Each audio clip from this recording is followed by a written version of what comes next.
I'm 78 years old, and I need to tell you something that nobody told me when I was your age. And before you scroll past this, before you think this is just another old woman talking about regret, listen to me for a moment, because what I'm about to say could save you decades of quiet sadness, years of exhaustion you don't even realize you're carrying yet, and a lifetime of wondering where you went. For most of my life, I thought being a good woman meant saying yes to everyone. I thought love sounded like agreement. I thought strength looked like endurance. I thought being needed meant being valued. My husband, my children, my parents, my friends, my boss. I said yes even when my body said no. I smiled even when something inside me felt heavy. I thought that's what love looked like. I thought that's what strength looked like. I was wrong about everything. You see, I spent 60 years of my life trying to be perfect. Not happy, not fulfilled. Perfect, the perfect wife, the perfect mother, the perfect daughter, the perfect employee. And perfection is exhausting when it's built on self-erasure. And you know what I got for it? Exhaustion, resentment, and a life that didn't feel like mine. I didn't know how to describe that feeling back then. All I knew was that sometimes I'd look at my own hands and think, these hands have done so much for everyone else. But what have they done for me? But 7 years ago, something happened that changed everything. My husband died. After 42 years of marriage, he was gone. And in a single moment, the role I had lived inside for decades disappeared. And for the first time in my adult life, I was alone. Completely alone. And I was terrified. Not because I missed him, though I did. Grief has layers. Love doesn't vanish just because life ends. But because I realized I had no idea who I was without him. That realization hits harder than loneliness. It hits your identity. I had spent my entire life being someone's something. Someone's wife, someone's mother, someone's helper. But who was I? What did I actually want? What made me happy? I couldn't answer those questions, and that scared me more than anything. Let me take you back. When I was 22, I got married. It was 1968. Different times, you understand? Women didn't have the choices you have today. Or at least, we didn't think we did. That's important. We didn't think we did. Belief can be a cage, even when the door is unlocked. My mother told me, a good husband is all you need. Everything else will follow. So I married him. A nice man. A good provider. And I became the good wife. I cooked. I cleaned. I raised the children. I supported his career. I smiled when I was supposed to smile. I stayed quiet when I was supposed to stay quiet. And the thing is, I wasn't unhappy. Not exactly. That's how it happens. It doesn't start with misery. It starts with compromise that feels reasonable. I loved my children. I enjoyed parts of my life. But there was always this voice in the back of my head asking, is this it? Is this all there is? That voice doesn't shout. It whispers. And whispers are easy to ignore. I ignored that voice for 40 years.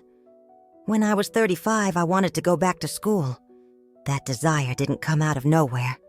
It had been living quietly inside me for years, waiting for a moment when it felt safe to speak up. I'd always loved literature. Books were my escape. They were the place where women lived full lives, where thoughts mattered, where voices weren't interrupted or dismissed. I dreamed of teaching, standing in front of a classroom, guiding young minds, being known for what I knew, not just for what I gave. But my husband said we couldn't afford it. The words were practical, reasonable, calm, and somehow final. The children needed me. That sentence carries weight. It always does. Maybe later, he said. So I waited. And waiting became a habit. Waiting teaches you how to put your dreams on a shelf and convince yourself they'll still be there later, untouched by time. When the kids were grown, I brought it up again. My heart lifted when I said it out loud, like maybe this time the answer would be different. But then he was thinking about retirement. We'd need to help with his parents. Maybe in a few years? So I waited again. Do you see the pattern forming yet? Life doesn't block you with walls. It distracts you with responsibilities. When I was 55, his parents had passed. I thought, now it's my turn. That moment felt electric, like standing at the edge of something that might finally be mine. But our daughter got divorced. She needed help with the grandchildren. How could I think about myself when my family needed me? That question haunted me. It sounded noble. It sounded loving. But it was also a quiet betrayal of myself. So I waited. Again. And here's the cruel truth. Waiting slowly teaches you to disappear without anyone noticing, including yourself. And then at 71, he died. And there was nobody left to wait for. That sentence landed like silence. No excuses left. No delays left. No one else to put first. Here's what nobody tells you about being a woman, especially a woman of my generation. We were taught that self-sacrifice was noble, that putting everyone else first made us good, that our worth came from how much we gave, not from who we were. And it's a lie. A beautiful, terrible lie. Beautiful because it sounds like love. Terrible because it costs you your life. Because here's the truth I learned too late. You can't pour from an empty cup. You can't love others fully when you don't love yourself. You can't give everything away and expect to have anything left. I gave and gave and gave. And when my husband died, I looked in the mirror and I didn't recognize the woman staring back at me. She looked tired. She looked old. She looked sad. And she looked like a stranger. That moment stays with you. The moment you realize you've been living with yourself for decades. But you don't actually know her. The first year after he died, I was lost. I'd wake up with nothing to do. No one to cook for. No one to serve. For 60 years my identity had been wrapped up in other people. And when those roles vanished, so did my sense of purpose. Or so I thought. But then something happened. About 18 months later, I found a letter he'd written before we married. In it, he talked about my intelligence, my curiosity, how he couldn't wait to see what I would accomplish. I sat on the floor, holding that letter, and I cried. Not just for him, but for me.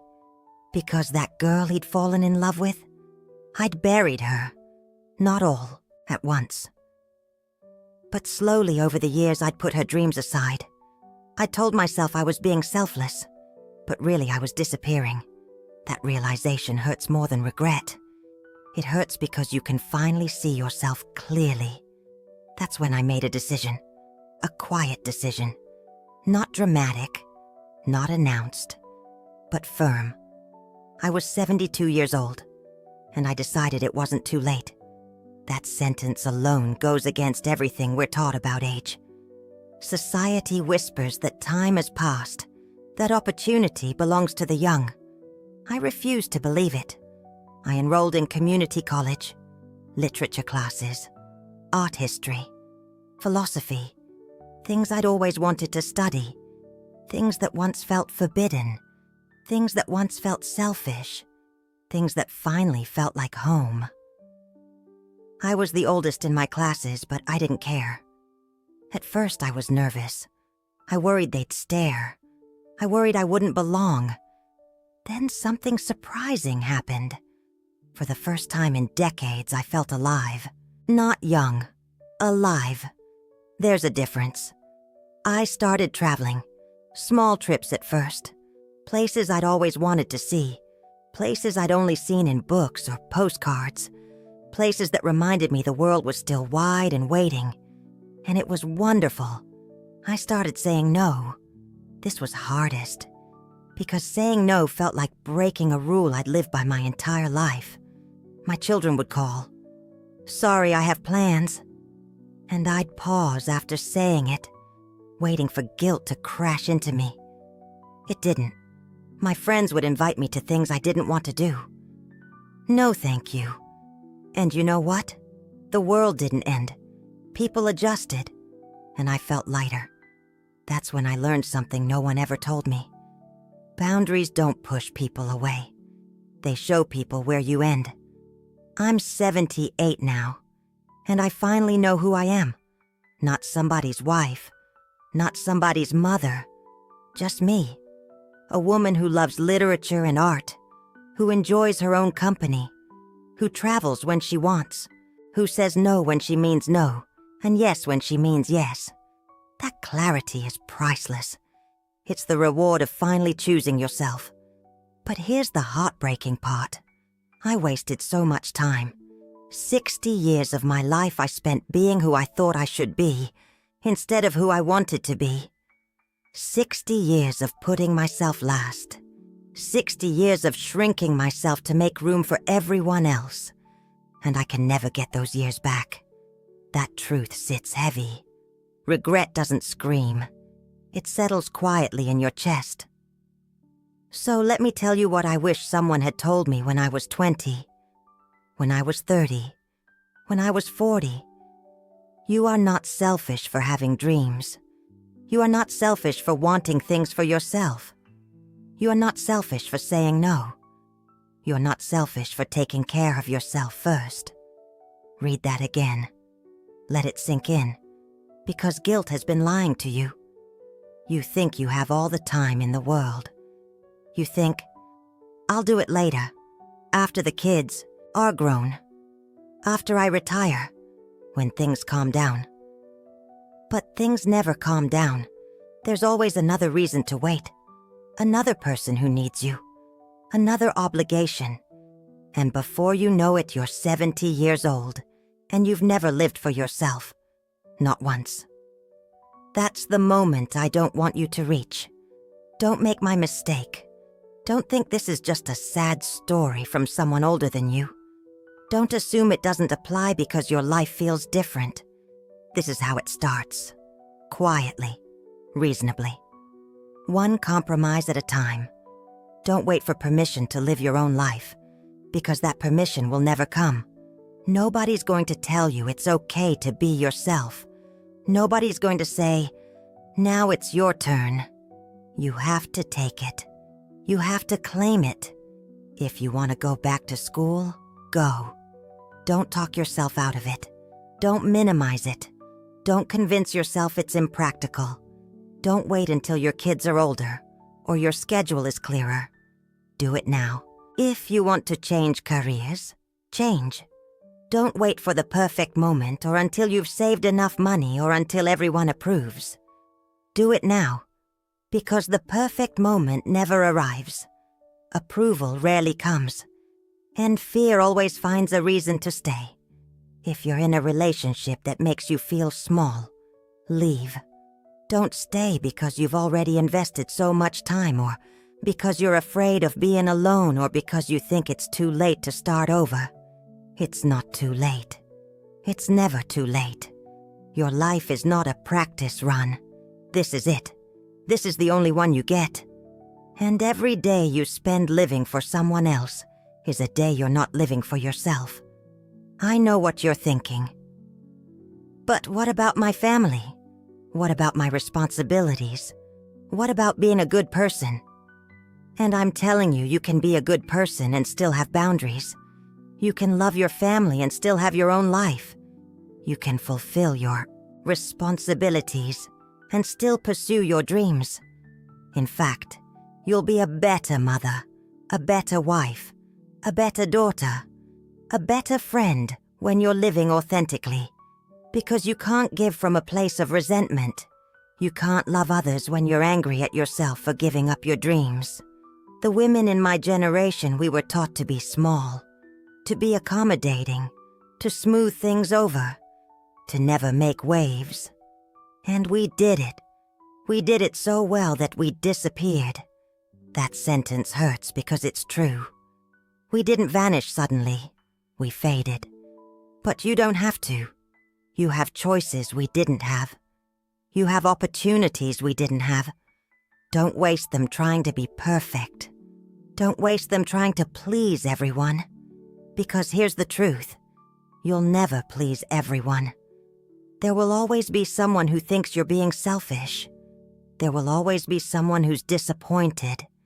There will always be someone who wants more from you. But the only opinion that really matters is yours. Can you look at yourself in the mirror and be proud of who you see? Not because of what you've done for others, not because of how much you've sacrificed, but because you're living a life that feels true to you. I look at young women today, and I see them making the same mistakes I made. Saying yes when they mean no. Putting their dreams on hold for their partners, or their children, or their parents. Shrinking themselves to fit into someone else's idea of what a woman should be. And I want to shake them. I want to tell them, stop. Stop right now. Your dreams matter. Your voice matters. You matter. Not because of what you do for others, but because you exist. It took me 72 years to learn that lesson. 72 years to realize that I was allowed to take up space, that I was allowed to have desires, that I was allowed to choose myself. Don't take 72 years. Learn it now. Today, this moment. Your younger self is depending on you, and your older self will thank you. I'm 78 years old. I've been living for myself for only 6 years. 6 years out of 78. And these have been the best 6 years of my life. I'm happier now than I was at 30. I'm more myself now than I've ever been. I'm finally free. But I would give anything to have these 40 years back.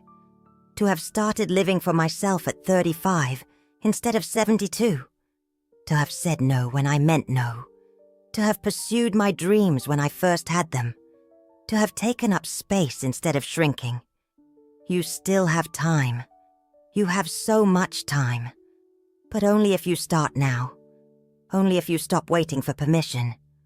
Only if you stop putting yourself last. Your life is happening right now, not later. Not when things are easier. Not when everyone else is taken care of. Right now. What are you going to do with it? Are you going to live it for yourself?